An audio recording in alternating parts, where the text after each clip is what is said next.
Aujourd'hui, je vais encore présenter un film avec des animaux qui parlent. Mais cette fois, il s'agit d'un des premiers dessins animés de Walt Disney. Un des premiers car il devait à la base sortir après Blanche-Neige et les 7 nains, mais le projet a été repoussé de plusieurs années suite à plusieurs contretemps. Je vais donc parler de Bambi, un film qui en a marqué certains par la mort d'un des personnages principaux. Ce qui n'est pas le cas pour moi.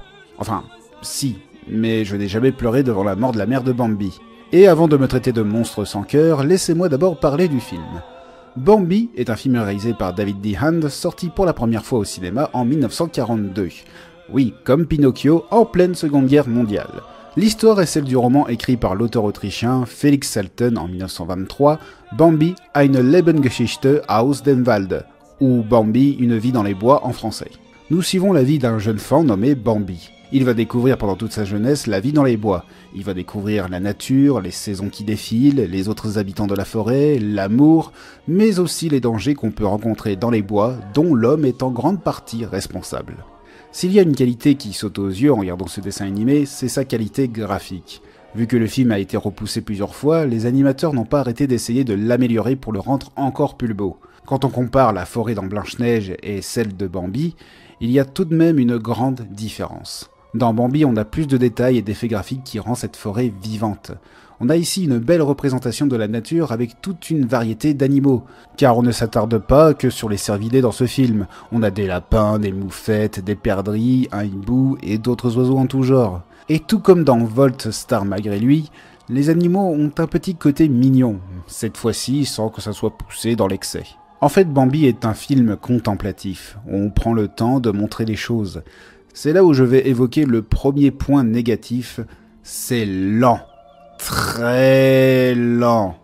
Parfois les scènes s'étendent inutilement et on a l'impression que le film dure 3 plombes. Le montage aurait dû être mieux rythmé car il y a tout de même des scènes mémorables qui auraient aidé à ne pas déprécier le film. Je pense à la course du troupeau de cerfs avec une musique très percutante pour illustrer la majestuosité de la scène.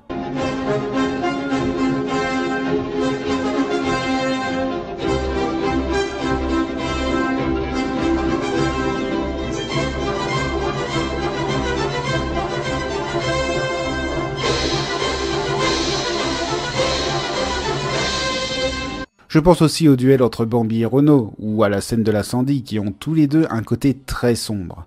Oui, et la mort de la mère de Bambi, je vais y venir. Cette scène est marquante non seulement parce que Bambi perd sa mère, mais aussi que Disney a fait le pari de faire une scène menaçante, sans montrer physiquement la menace, qui est le chasseur. Dès que la fameuse musique se lance, la tension arrive progressivement.